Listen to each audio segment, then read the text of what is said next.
భారతదేశంలో 140 కోట్ల జనాభా, చాలా రాష్ట్రాలు, కేంద్రపాలిత ప్రాంతాలు ఇవన్నీ ఉన్నా ఈ దేశంలో ప్రధానంగా 5 నగరాల గురించే మనం ఎక్కువగా చర్చించుకుంటున్నాం.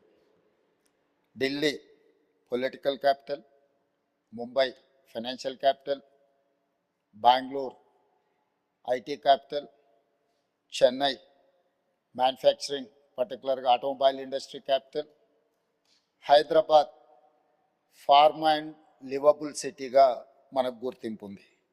సో భారతదేశం యొక్క ఆర్థిక ప్రగతి, ఉద్యోగ ఉపాధి అవకాశాలు ఉండి ప్రపంచంలో ఈ దేశానికి గుర్తింపే ప్రధానంగా ఈ 5 నగరాల నుంచి మనకు గుర్తింపు ఉన్నదని మనం ఇక్కడ జ్ఞాపకం చేసుకోవాల్సిన అవసరం ఉన్నది అధ్యక్ష. అదేవిధంగా తమరు కూడా పార్లమెంట్ సభ్యుడిగా ఢిల్లీ వాతావరణం, ఢిల్లీలో ఉన్న కాలుష్యం, పొలిటికల్ క్యాపిటల్గా ఉన్న ఢిల్లీ ఈరోజు పాఠశాలలు సెలవిస్తున్నారు, పార్లమెంట్కి సెలవిస్తున్నారు, నగరంలో తిరిగే వాహనాలకు మీకు సెలవులు ఇస్తున్నారు, పరిశ్రమలను మూసేస్తున్నారు, వ్యవసాయానికి సంబంధించిన పనులను కూడా నియంత్రిస్తున్నారు. ఇట్లా అక్కడి కాలుష్యాన్ని నియంత్రించాలంటే రాష్ట్ర కేంద్ర ప్రభుత్వాలు విపరీతమైన వ్యయ ప్రయాసాలతో కూడుకున్న నిర్ణయాలు తీసుకొని అక్కడ నివసిస్తున్న ప్రజలకు అత్యంత ఇబ్బందికరమైన పరిస్థితులు ఈరోజు ఉన్నాయి అధ్యక్ష. అదేవిధంగా అధ్యక్ష, ఒకవేళ ముంబై చూస్తే వర్షం వచ్చిందంటే కదలలేని పరిస్థితి, ట్రాఫిక్లో ఒక్కొక్క ఇంచ్ కదలాల్సిన పరిస్థితి ముంబై నగరంలో ఉంది. ప్రపంచంలో ఉండే పెట్టుబడులు అన్నీ కూడా ఒక ఫైనాన్షియల్ క్యాపిటల్గా ఉన్న ముంబైలో ఈరోజు నివసించలేని పరిస్థితి, వ్యాపార కేంద్రాలు పెట్టుకుంటే ఉద్యోగులు సమయానికి ఆఫీస్కు రాలేని పరిస్థితి. బెంగళూరులో కూడా ఈరోజు ఇంట్లో నుంచి బయలుదేరితే ఎప్పుడు ఎయిర్పోర్ట్కి వెళ్తామో తెలియని పరిస్థితుల్లో ట్రాఫిక్ జామ్లు ఎన్నో సమస్యలు ఎదుర్కొంటున్నారు. మొన్న చెన్నైలో చూసిన వర్షం వస్తే చెన్నై నగరంలోనే పడవలలో తిరగాల్సిన పరిస్థితి. సో ఈ ప్రధానమైన 4 మెట్రోపాలిటన్ నగరాలను, వాటి అనుభవాలను చూసిన తర్వాత అత్యంత ప్రశాంతంగా ఒక అద్భుతమైన వాతావరణంలో, ఇంతకుముందు సభ్యులు మహేష్ కుమార్ గౌడ్ గారు చెప్పినట్టు Hyderabad is lakes and rock city అని ఒక ప్రత్యేకమైన గుర్తింపే కాకుండా కులీ కుతుబ్ షాహీలు, నిజాంలు, ఆ తర్వాత వచ్చిన ప్రభుత్వాలు ఈ నగరాన్ని నిర్మించి విస్తరించి ఒక చారిత్రాత్మకమైన నగరంగా హైదరాబాద్ను తీర్చిదిద్దారు. మీరు ఏ ప్రాంతానికైనా వెళ్ళండి, అది ఓల్డ్ సిటీ అని మనం చర్చించుకుంటున్నాం, కానీ అది ఒరిజినల్ సిటీ. మీకు చార్మినార్ కానీ, ఏక్మినార్ కానీ, గుల్జారా హౌస్ కానీ, ఈ విధంగా ఫలక్నామా ప్యాలెస్ కానీ, ఇట్లా చెప్పుకుంటూ వెళ్తే ప్రతి ఏరియాలో కులీ కుతుబ్ షాహీ టూమ్స్ నుంచి తారామతి బారాదరి వరకు ఎక్కడ చూసినా ఒక చారిత్రాత్మకమైన కట్టడాలు ఉన్నాయి. సలార్జంగ్ మ్యూజియం కానీ, సిటీ కాలేజ్ కానీ, ఉస్మానియా హాస్పిటల్ కానీ, హైకోర్టు కానీ, ఉస్మానియా యూనివర్సిటీ కానీ, ఈరోజు మనం ఉన్న ఈ టౌన్ హాల్ కౌన్సిల్, ఈరోజు మనం ఇక్కడ ఒక అద్భుతమైన నిజాం కట్టించిన ఒక అద్భుతమైన పురాతన భవనంలో ఈరోజు మనం సభ నిర్వహించుకోవడం, ఇంత గొప్ప శోభతో కూడుకున్న సభలో ఈరోజు మనం పనిచేస్తున్నాం అధ్యక్ష. ఇట్లాంటి చరిత్ర కలిగిన ఒక అద్భుతమైన నగరం ఈరోజు మానవ తప్పిదాల వల్ల మనం కొన్ని సమస్యలను ఎదుర్కొంటున్నాం. ఇది ప్రకృతి వైపరీత్యాల వల్లనో లేకపోతే మన టెరైనే ఆ విధమైన సమస్యలు, మన భూభాగము, మన ప్రాంతమే ఆ సమస్యలతో కూడుకొని ఉన్నదంటే అది ఒక రకమైన సమస్య. కానీ ఈరోజు ప్రధానంగా మన నగరం ఎదుర్కొంటున్న ప్రధానమైన సమస్యల మానవ తప్పిదాల వల్ల వస్తున్న సమస్యలు. మానవ తప్పిదాలలో ప్రధానంగా ఈరోజు ఆర్థిక స్తోమత పెరిగింది.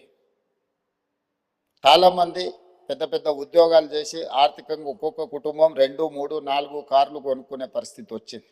సో ఈ కార్లు ప్రయాణించాలంటే మనకు రోడ్ల విస్తరణతో పాటు కార్ల పార్కింగ్ కోసం కూడా ఈరోజు మనం సరైన వసతులు ఏర్పాటు చేయాలి. షాపింగ్ మాల్స్ దగ్గర కానీ, కమర్షియల్ మాల్స్ దగ్గర కానీ, లేకపోతే ప్రజలు ఎక్కడైనా వినోదం కోసం, విహారం కోసం పోతే అక్కడ మనం పార్కింగ్లు చేయాలి. వీటిని దృష్టిలో పెట్టుకొని గతంలోనే మనం మెట్రోను విస్తరించుకోవడం జరిగింది, ఎంఎంటీఎస్ రైలును విస్తరించుకోవడం జరిగింది, బస్ డిపోలను సిటీ అవుట్స్కట్స్కి తరలించడం జరిగింది, రైల్వే స్టేషన్లను ఈరోజు మనం మార్చుకొని అభివృద్ధి చేసుకొని ఈరోజు వివిధ ప్రాంతాలకు మనం చెర్లపల్లి ప్రాంతానికి కూడా కొత్త కొత్త రైల్వే స్టేషన్లు ప్రతిపాదనలు తెచ్చి పూర్తి చేసుకోవడం జరుగుతుంది అధ్యక్ష.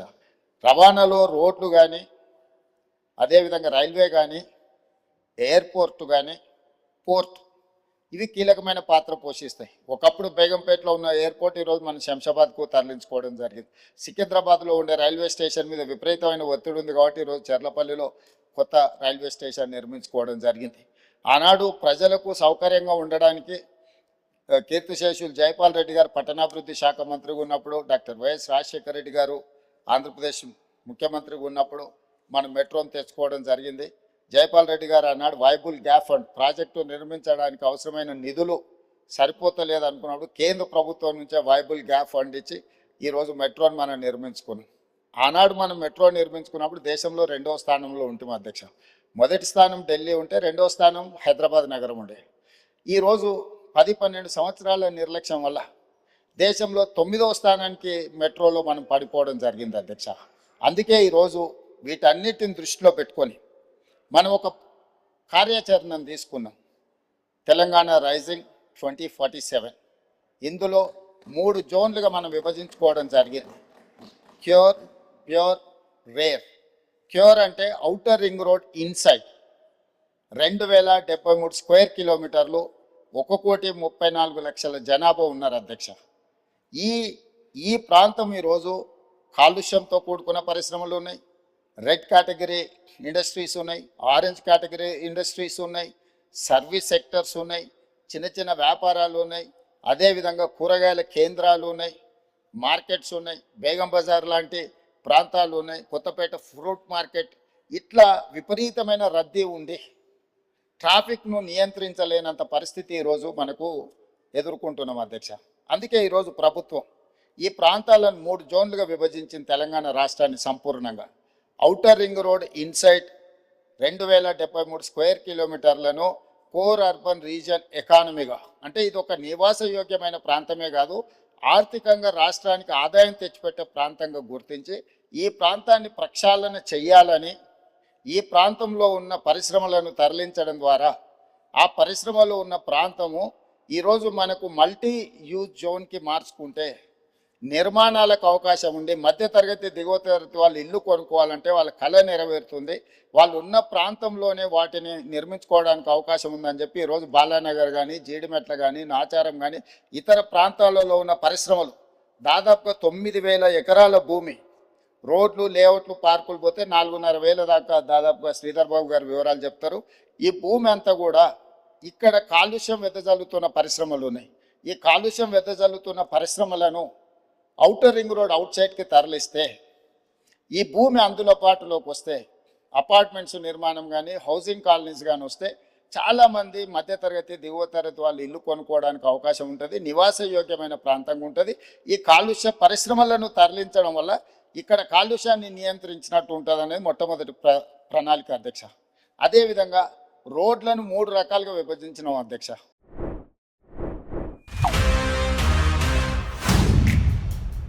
देख रहा है विनो, मुझे ये चाहिए सिद्धा बाजी। ले लो। ठीक है, ले लेते हैं। किसी और में कोई आपत्ति? बहुत बढ़िया।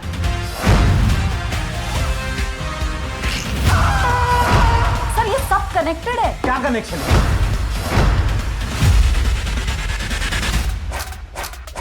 निशाना लगाया तो शिकार पक्का।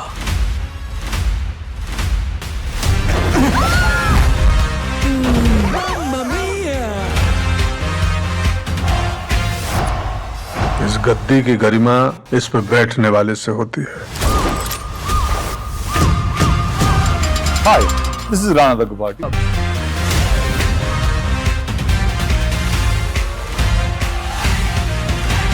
दिल खुश कर दिया यार का।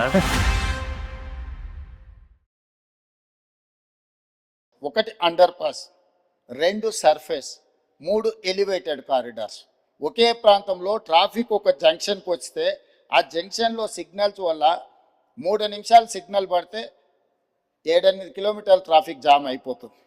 అందుకోసమని ఈ ట్రాఫిక్ నుంచి నిరంతరం ప్రయాణం జరిగేటట్టే ఉండాలి, కొత్త స్లోగా పోయినా కూడా ఆగకుండా పోవాలనే దాంతో అండర్ పాస్లు, సర్ఫేస్ రోడ్ లెవెల్లో, ఎలివేటెడ్ కారిడార్స్ 3 రకాలుగా విభజించి ఈరోజు మనం ప్రణాళికలు తీసుకున్నాం. దానికి సంబంధించి రాతపూర్వకంగా 29 ప్రాంతాలలో జరుగుతున్న పనులను ఈరోజు మీ ముందర పెట్టడం జరిగింది అధ్యక్ష.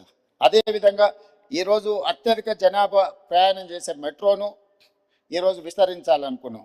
మెట్రోను విస్తరించడానికి ఈరోజు ప్రయత్నం చేస్తే ఎల్లంటి మేము ఈ వ్యాపారంలో ఉండదలుచుకోలేదు, విస్తరణకు మేము అనుకూలం కాదు అని తేల్చాను. కేంద్ర ప్రభుత్వం ఏం నిబంధన పెట్టిందంటే మీరు విస్తరణకు ఎల్లంటి అయినా ముందుకు రావాలి, లేదు అంటే ఆ ఎల్లంటి సంస్థను రాష్ట్ర ప్రభుత్వం అయినా స్వాధీనం చేసుకోవాలి. రాష్ట్ర ప్రభుత్వం కొంత ఎల్లంటి కొంత నిర్వహిస్తే నిర్వహణలో సమస్యలు వస్తాయి, ఆ తర్వాత ఈ ప్రాజెక్టు ప్రయోజనం లేకుండా పోతుందని చెప్పి కేంద్ర ప్రభుత్వం నిబంధన పెట్టడంతో ఈరోజు ఎల్ఎన్టీతో మాట్లాడి చర్చలు చేసి ఒక ఆఫీసర్స్ కమిటీ, ఒక క్యాబినెట్ సబ్ కమిటీని వేసి ఈరోజు మెట్రోను రాష్ట్ర ప్రభుత్వమే స్వాధీనం చేసుకొని దాదాపుగా 15,000 కోట్ల రూపాయలతో ఈరోజు మెట్రోను రాష్ట్ర ప్రభుత్వమే స్వాధీనం చేసుకొని ఇంకొక 76 కిలోమీటర్లు మొదటి విడతగా మెట్రోను విస్తరించుకోవడం ద్వారా ఈరోజు చాలా దగ్గర లాస్ట్ మైల్ కనెక్టివిటీ మిస్ అయింది అధ్యక్ష. తమరు వచ్చే రూట్లోనే ఎల్బీ నగర్ వరకు మెట్రో ఆగిపోయింది. కానీ వాస్తవంగా ట్రాఫిక్ మన హయత్ నగర్ అవతల నుంచి సిటీలోకి వస్తున్నారు. ఈరోజు ఏ రాష్ట్రంలో ఏ దేశంలో అయినా మెట్రో అనేది ఎప్పుడు ఎయిర్పోర్ట్కి కనెక్ట్ చేసి ఉంటుంది అధ్యక్ష. మన దగ్గర ఎయిర్పోర్ట్కి కనెక్ట్ లేదు అధ్యక్ష. అందుకే ఈరోజు నాగోల్ నుంచి ఎల్బీ నగర్ నుంచి ఓఎస్సీ హాస్పిటల్ నుంచి చంద్రాయన్గుట్ట నుంచి రాజేంద్ర నగర్ నుంచి శంషాబాద్ నుంచి మనం ఎయిర్పోర్ట్ కనెక్ట్ చేస్తున్నాం అధ్యక్ష. అదేవిధంగా ఈరోజు గౌలిగూడ దగ్గరకు వచ్చి ఆగిపోయింది అధ్యక్ష. ఓల్డ్ సిటీలో ఎప్పుడు మెట్రో విస్తరించాలని ఆనాటి ప్రభుత్వం మంజూరు చేసిన తర్వాత తెలంగాణ రాష్ట్రంలో పనులు ముందుకు జరగలేదు. అందుకే ఈరోజు గౌలిగూడ నుంచి ఫలక్నామా నుంచి చంద్రాయన్గుట్ట జంక్షన్కి ఈరోజు మెట్రో కనెక్ట్ చేస్తున్నాం. ఐటీ పరిశ్రమలు ఉన్న ప్రాంతం రాయదుర్గం వరకు మెట్రో వచ్చింది. కానీ ఫైనాన్షియల్ డిస్ట్రిక్ట్ అదేవిధంగా నియోపోలిస్లో ఈరోజు లక్షలాది మంది ఐటీ ఉద్యోగులు పనిచేస్తున్నారు. దాన్ని అక్కడికి పొడిగించడానికి ఈరోజు చందానగర్ వరకు ఆగిపోయింది అధ్యక్ష. వాస్తవంగా బిహెచ్ఎల్ రామచంద్రాపురం నుంచి అత్యధికంగా జనాలు మనకి ఈ వైపు ప్రయాణం చేస్తున్నారు అధ్యక్ష. ఇట్లా ప్రతి దగ్గర లాస్ట్ మైల్ కనెక్టివిటీ ఎక్కడెక్కడైతే లేదో ఈరోజు ఆ లాస్ట్ మైల్ కనెక్టివిటీని విస్తరణ 2వ విడత కింద ఈరోజు మెట్రోను విస్తరించడం ద్వారా ఈ ప్రాంతంలో నివసించే ప్రతి వాళ్లకు, విద్యార్థులకు కావచ్చు, ఉద్యోగస్తులకు కావచ్చు, ఈ ప్రాంత ప్రజలకు 76 కిలోమీటర్లు 24,000 కోట్ల రూపాయలతో నిర్మాణం చేయడానికి అన్ని ప్రతిపాదనలు సిద్ధమైనాయి. ఇప్పుడు ఈ నెలాఖరు వరకు కానీ లేకపోతే ఏప్రిల్ నెలలో ఎల్ఎన్టీ నుంచి మనం మెట్రోని స్వాధీనం చేసుకుంటే భవిష్యత్ కార్యాచరణ ముందుకు వెళ్తుంది. కేంద్ర ప్రభుత్వం కూడా సానుకూలంగా స్పందించింది భవిష్యత్తు విస్తరణ కోసం మెట్రో విషయంలో సంబంధించి అధ్యక్ష. అదేవిధంగా ఎలివేటెడ్ కారిడార్స్ మీకు తెలుసు అధ్యక్ష, 2004లో రాజశేఖర రెడ్డి గారు ముఖ్యమంత్రి గుండి, మన్మోహన్ సింగ్ గారు ప్రధానమంత్రి గున్న మన కంటోన్మెంట్ ఏరియాలో డిఫెన్స్ ల్యాండ్స్ 1 ఇంచు కూడా మనం తీసుకోలేకపోయినాం అధ్యక్ష. కానీ 2023 డిసెంబర్ 7న మనం బాధ్యత తీసుకున్న తర్వాత కేంద్ర ప్రభుత్వంతో చర్చించి ఒక సానుకూలమైన వాతావరణంలో దాదాపుగా 153 ఎకరాలు ఇటు షామీర్పేట వైపు అటు మేడ్చల్ వైపు ఎలివేటెడ్ కారిడార్ కట్టడానికి అవసరమైన రోడ్ల విస్తరణ కోసము భూసేకరణకు కేంద్ర ప్రభుత్వాన్ని ఒప్పించి ఈరోజు డిఫెన్స్కు జవహర్ నగర్లో వాళ్ళ ఫైరింగ్ రేంజ్ కోసం దానికి భూమికి బదులు భూమి ఇచ్చి ఈరోజు విస్తరణ కోసం ఒప్పించడం పనులు వేగంగా జరుగుతున్నాయి అధ్యక్ష. ఉత్తర తెలంగాణ మొత్తం అక్కడి వరకు వచ్చి బాటిల్ నెక్ అయిపోతుంది అధ్యక్ష. మీకు కరీంనగర్, ఆదిలాబాద్ నుంచి ఆ ప్రాంతాల నుంచి ఎవరు వచ్చినా ఎగ్జాక్ట్గా మీకు ఆ కంటోన్మెంట్ ఏరియాకు రాగానే ఇంచు టు ఇంచు కదలాల్సిన పరిస్థితి వచ్చింది అధ్యక్ష. అందుకే ఈరోజు ఈవెన్ బేగంపేట ఎయిర్పోర్ట్లో కూడా ఎయిర్పోర్ట్ మధ్యలో నుంచి ఈరోజు అండర్ పాస్కి మనం అనుమతి తీసుకొచ్చినాం అధ్యక్ష. ఎయిర్పోర్ట్ అథారిటీ ఆఫ్ ఇండియా నుంచి దేశంలో ఎక్కడ కూడా పైన విమానాలు ఎగురుతుంటే ఎయిర్పోర్ట్ రన్వే కింద నుంచి రోడ్ ఎక్కడ లేదు అధ్యక్ష. మొదటిసారి మనం కేంద్ర ప్రభుత్వాన్ని ఒప్పించి ఈ ప్రాంత ప్రయాణికులకు, ముఖ్యంగా ఉత్తర తెలంగాణ పోయే ప్రయాణికులకు ఇబ్బంది జరగొద్దని పైనుంచి విమానాలు ఎగురుతుంటే కింద అండర్ టన్నెల్ మనం రోడ్డు అనుమతి తీసుకొచ్చినాం. ఈరోజు పనులు జరుగుతున్నాయి అధ్యక్ష. కాబట్టి ఈరోజు ప్రతి దగ్గర నల్గొండ జంక్షన్ హైదరాబాద్లో ఉంది అధ్యక్ష. ఎందుకు నల్గొండ చౌరస్తా అన్నారు అధ్యక్ష? కంప్లీట్గా నల్గొండ ప్రాంతానికి అక్కడి నుంచి వెళ్తాం. ఎక్కడి నుంచి నగరంలో నుంచి ప్రయాణం చేయాలన్నా నల్గొండ ప్రాంతానికి వెళ్ళాలి అని అంటే ఆ చౌరస్తాకి రావాల్సిందే. ఆ చౌరస్తాకి రాకుండా ఒకప్పుడు నల్గొండ పోవడానికి లేదు. ఈరోజు ఔటర్ రింగ్ రోడ్ వచ్చినాక నల్గొండ చౌరస్తా ప్రాధాన్యత ఏమైనా తగ్గినా హైదరాబాద్లో నల్గొండ చౌరస్తా ఉందేనంటే నల్గొండ ప్రాంతానికి అది ఒక బాటిల్ నెక్. ఇవాళ ఆడ ఎలివేటెడ్ కారిడార్ మనం పూర్తి చేసుకోబోతున్నాం. జూన్ జూలై వరకు దాన్ని కంప్లీట్ చేస్తే అటు సంతోష్ నగర్ వైపు కానీ ఇటు దిల్సుఖ్ నగర్ వైపు కానీ అటు మనకు నల్గొండ పోవడానికి అవసరమైన విజయవాడ ప్రాంతానికి పోవడానికి అవసరమైన ఎలివేటెడ్ కారిడార్స్ కూడా ఈరోజు మనం కంప్లీట్ చేసుకుంటున్నాం అధ్యక్ష. అదేవిధంగా మనకు బంజారా హిల్స్ కానీ జూబ్లీ హిల్స్ కానీ మాదాపూర్ కానీ లేకపోతే పంజగుట్ట చౌరస్తా కానీ ఈ ప్రాంతాలన్నీ కూడా ట్రాఫిక్ మోరార్లెస్ ఎయిర్పోర్ట్ పోవాలంటే మనకు హైటెక్ సిటీ వైపు నుంచి దుర్గం చెరువు వైపు నుంచి పోయే పరిస్థితి. ఈరోజు ఆ రోడ్లు విస్తరణ లేకపోవడం వల్ల రోడ్ నెంబర్ 45 రోడ్ నెంబర్ 36 పూర్తిగా వ్యాపార కేంద్రాలు మెట్రో రోడ్లన్నీ నిండుకపోవడం వల్ల ఈరోజు కమాండ్ కంట్రోల్ రూమ్ నుంచి MLS కాలనీ నుంచి డిఫెన్స్ ల్యాండ్లో నుంచి మనకు దుర్గం చెరువు రామనాయుడు స్టూడియో పక్క నుంచి మినిస్టర్ హైకోర్టు జడ్జెస్ క్వార్టర్స్ నుంచి మహాప్రస్థానం పక్క నుంచి డైరెక్ట్గా మనము Kohinoor hotel Rayadurgam knowledge park వరకు ఎలివేటెడ్ కారిడార్ కట్టి ట్రాఫిక్ ఇటు నుంచి కూడా వెళ్ళడానికి ఈరోజు తీసుకెళ్ళి డైరెక్ట్గా మనకి ఈరోజు దానికి పివి నరసింహారావు ఎలివేటెడ్ కారిడార్ కూడా కనెక్ట్ చేయాలని ప్రతిపాదనలు పరిశీలనలో ఉన్నాయి అధ్యక్ష. ఈరోజు వీటన్నిటిని కంప్లీట్ చేస్తే మా ప్రయత్నం వల్ల ఒకటే, ఈ నగరంలో ప్రయాణికుడు మొదలైతే సిగ్నల్స్ దగ్గర ఆగే వ్యవస్థను తగ్గించాలి. ఫ్రీ లెఫ్ట్ మనం ఎంత వేగంగా వచ్చినా జంక్షన్కి రాగానే లెఫ్ట్కి పోవాల్సిన వాళ్ళు అక్కడ ఆగాల్సి వస్తుంది. దానికి ప్రధానమైన కారణం ఫ్రీ లెఫ్ట్ దగ్గర మనం బాటిల్ నెక్స్ని మనం క్లియర్ చేయకపోవడం, కరెంట్ పోల్చి పాతడం, లేకపోతే ఆటో వాళ్ళు అక్కడ అడ్డంగా నిలబెట్టడం. ఈరోజు ట్రాఫిక్ పోలీసులకు కానీ ఆపరేషన్ రోప్ అని పెట్టినాం. ఫుట్పాత్లు ఆక్రమించుకున్న అన్ని తొలగిస్తున్నాం. ప్రజాప్రతినిధులు అందరూ కూడా సహకరించాలి. ఇది ప్రజల కోసం. చాలామంది ఫుట్పాత్ల మీద ఆక్రమించుకోవడం వల్ల ప్రయాణికులు కింద నడవడంతో యాక్సిడెంట్లలో చచ్చిపోతున్నారు.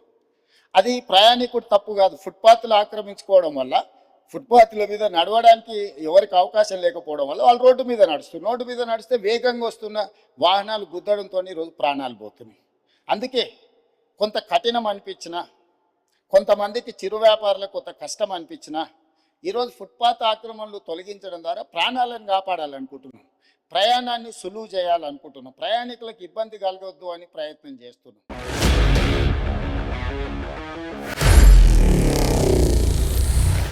Honor Signatus, the biggest gated community in the heart of the city. Spacious 3, 3.5 and 4 BHK apartments at Kukatpalli, High-Tech City. 27.5 acres, 18 towers, G+25 floors, 1695 to 3815 square feet unit sizes. For more details, search for Honor Signatus.